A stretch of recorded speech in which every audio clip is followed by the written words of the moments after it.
Hello students, BSc second sem हमारा P block element group 15 continue है। हम उसके ऑक्सो एसिड्स पढ़ रहे थे। तो अभी नेक्स्ट जो ऑक्सो एसिड है वो है नाइट्रिक एसिड HNO3।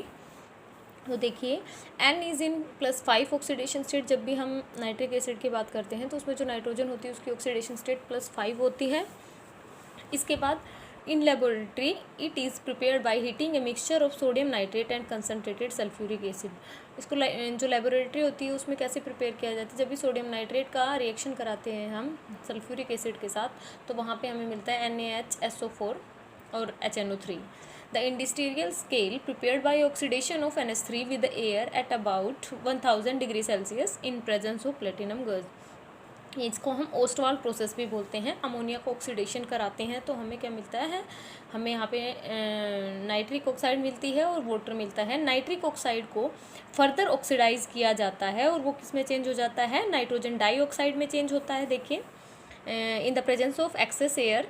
और जब हम नाइट्रोजन डाइऑक्साइड को फिर से रिएक्ट कराते हैं वाटर के साथ तो हमें क्या मिलता है, HNO3 मिलता है, जिसको हम क्या बोलते हैं, ओस्टवाल प्रोसेस बोलते हैं। ओस्टवाल प्रोसेस के थ्रू HNO3 की फॉर्मेशन करना। तो सबसे पहले ओस्टवाल प्रोसेस में फर्स्ट जो स्टेप होता है उसमें अमोनिया को ऑक्सीडाइज कराया जाता है। हाई टेम्परेचर पे नाइट्रिक ऑक्साइड मिलती है हमें। नाइट्रिक ऑक्साइड को फर्दर ऑक्सीडाइज किया जाता है in the presence of excess air. तो हम नाइट्रोजन डाइऑक्साइड में चेंज कर देते हैं। नाइट्रोजन डाइऑक्साइड को वाटर से रिएक्ट कराते हैं तो हमें क्या मिलता है, HNO3 मिलता है और नाइट्रिक ऑक्साइड मिलती है।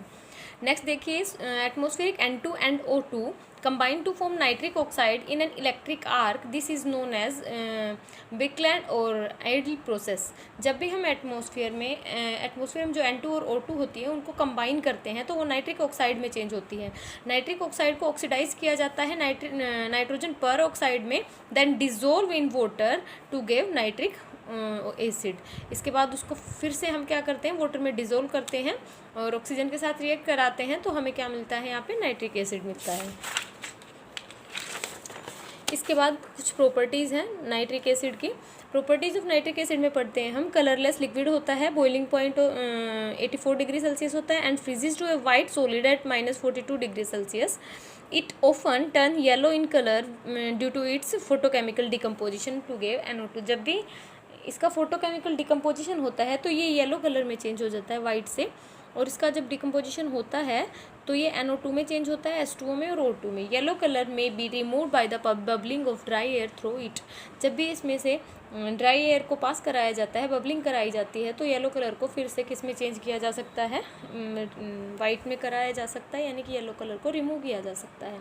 इसके बाद देखिए it is soluble in water and form constant boiling mixture 68 degree Celsius.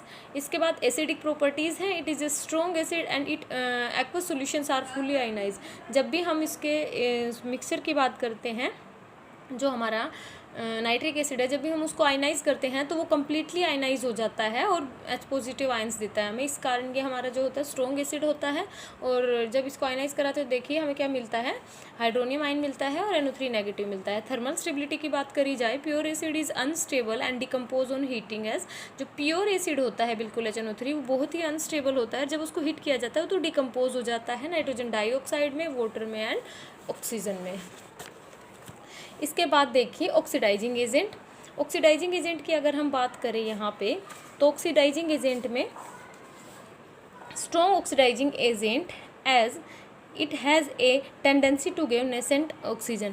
हम अगर ऑक्सीडाइजिंग एजेंट की प्रॉपर्टी की बात करें तो ये जो हमारा नाइट्रिक एसिड होता है बहुत ही स्ट्रॉन्ग ऑक्सीडाइजिंग एजेंट होता है और इसकी टेंडेंसी होती है कि हमें क्या दे, नेसेंट ऑक्सीजन दे। देखिए यहाँ पे इसको ऑक्सीडाइज किया, ऑक्सीडाइजिंग एजेंट है और इसकी टेंडेंसी होती है और नेसेंट ऑक्सीजन क्या होता है, देखिए हमारी जो ऑक्सीजन है वो जनरली मोलिकुलर फॉर्म में प्रेजेंट होती है। जब भी जो ऑक्सीजन होती है वो मोलिकुलर फॉर्म में प्रेजेंट ना होकर एटॉमिक फॉर्म में जब प्रेजेंट होती है हम उसको नेसेंट ऑक्सीजन बोलते हैं। और नेसेंट जो एटम्स होते हैं वो बहुत ही ज़्यादा रिएक्टिव होते हैं। यहाँ पे देखिए कंसनट्रेटेड HNO3 का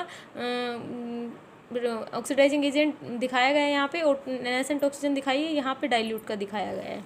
ठीक है, ओके बच्चों, नेक्स्ट में हम फॉस्फोरस के बारे में पढ़ेंगे। Thank you.